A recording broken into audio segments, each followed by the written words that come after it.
Já parou para pensar na mágica que acontece quando um trem bala, viajando a mais de 300 quilômetros por hora, para suavemente na estação, ou, como uma montanha-russa gigante, consegue desacelerar de forma segura depois daquela queda de tirar o fôlego? A resposta para essas proezas da engenharia moderna está em uma tecnologia fascinante e surpreendentemente elegante: o freio magnético.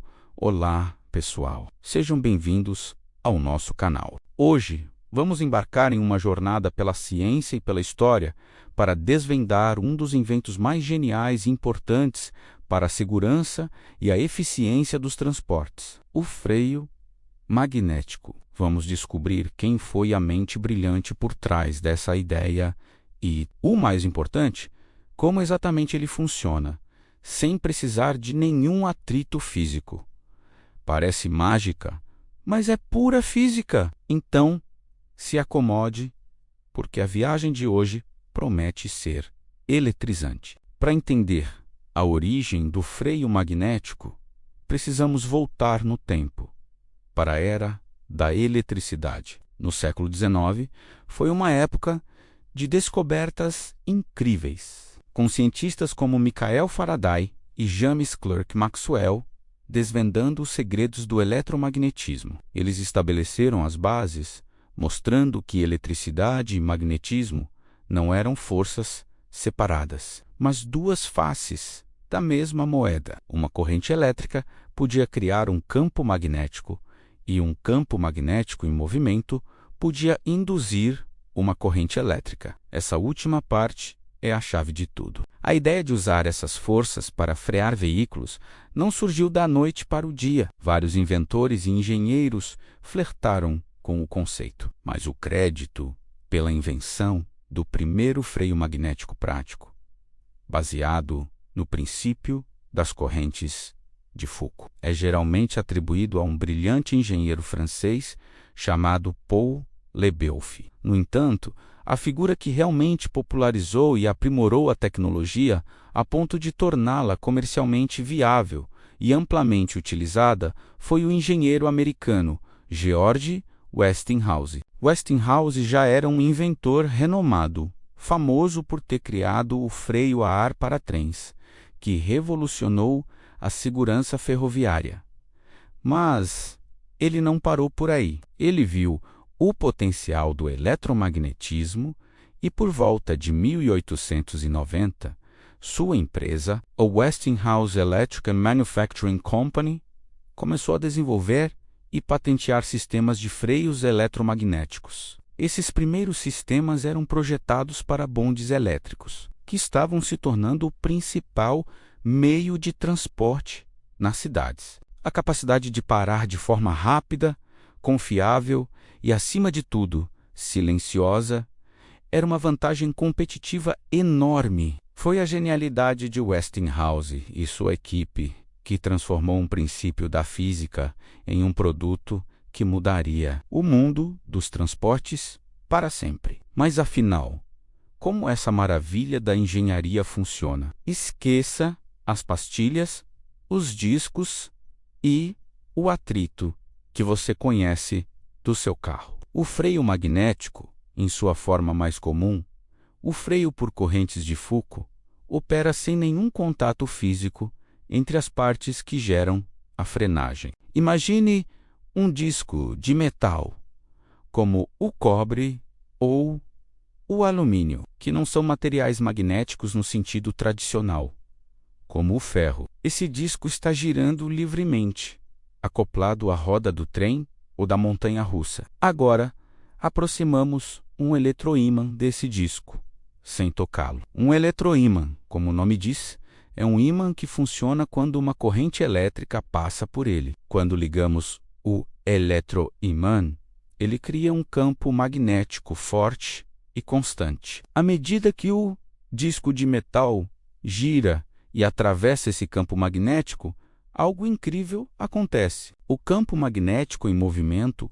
relativo ao disco induz pequenas correntes elétricas circulares dentro do próprio metal. Essas correntes são chamadas de correntes de Foucault ou correntes parasitas. em homenagem ao físico francês Léon Foucault, que as descobriu em 1851. Agora vem a parte genial. De acordo com a lei de Lenz, outra lei fundamental do eletromagnetismo, essas correntes de Foucault geram seu próprio campo magnético. E esse novo campo magnético se opõe ao campo magnético original que o criou. É como uma reação em cadeia. O eletroímã cria um campo que induz correntes que, por sua vez, criam um campo oposto. Essa oposição entre os dois campos magnéticos gera uma força de arrasto, uma força de frenagem que atua sobre o disco de metal, fazendo-o desacelerar. Pense nisso como tentar empurrar dois polos iguais de um ímã, um contra o outro. Você sente uma resistência, uma força que os afasta. É exatamente essa resistência magnética que freia o disco e, consequentemente, a roda do veículo. O mais fascinante é que a intensidade da frenagem é proporcional à velocidade. Quanto mais rápido o disco gira, mais intensas são as correntes de Foucault e, portanto, mais forte é a força de frenagem. Isso torna o freio magnético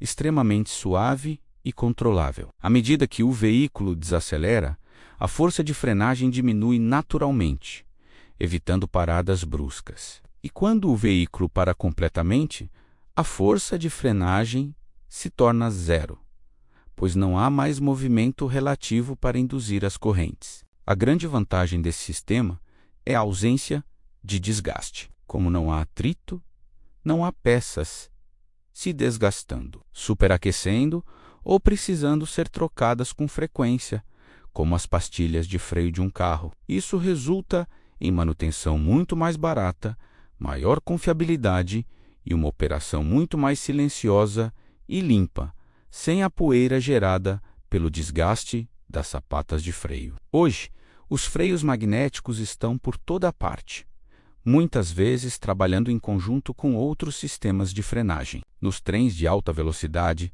como o Shinkansen no Japão ou o TGV na França, eles são essenciais. Em velocidades tão altas, os freios de atrito tradicionais superaqueceriam e se desgastariam rapidamente. Os freios magnéticos fazem a maior parte do trabalho de desaceleração em alta velocidade, e os freios convencionais entram em ação apenas em velocidades mais baixas para a parada final. Nas montanhas russas, eles são a garantia de segurança. Aquelas fileiras de aletas que você vê na pista no final do percurso são parte de um sistema de freio magnético. As aletas no trem passam por potentes ímãs permanentes fixados na pista, gerando as correntes de Foucault e uma desaceleração controlada e segura, sem depender de sistemas elétricos ou hidráulicos que poderiam falhar.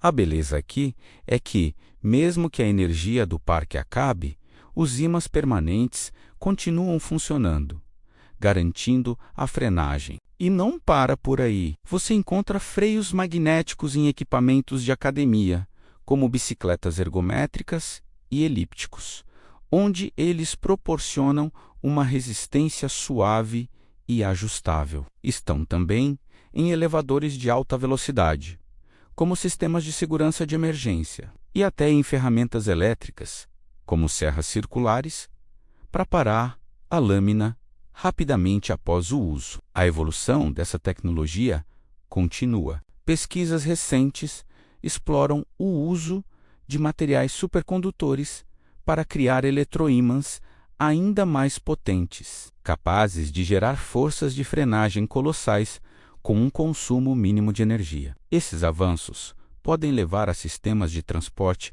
ainda mais rápidos, seguros e eficientes no futuro. Em resumo, o que começou como uma curiosidade da física no século XIX, nas mãos de visionários como George Westinghouse, transformou-se em uma tecnologia indispensável que nos permite viajar mais rápido e com mais segurança do que nunca. O freio magnético é um testemunho brilhante da engenhosidade humana, a prova de que, ao entender as leis fundamentais da natureza, podemos criar soluções que parecem mágica. Da próxima vez que você estiver em um trem moderno ou se divertindo em um parque de diversões, lembre-se da dança invisível de campos magnéticos e correntes elétricas, que está trabalhando silenciosamente para garantir a sua segurança. É a física em sua forma mais elegante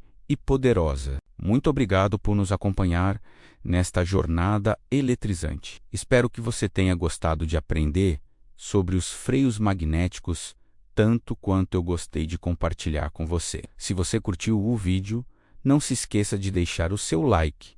Isso ajuda muito o nosso canal a crescer. E se você é novo por aqui, considere se inscrever e ativar o sininho para não perder nossos próximos vídeos sobre ciência e tecnologia. Deixe um comentário abaixo me dizendo onde mais você já viu ou imaginou a aplicação de freios magnéticos. A gente se vê na próxima.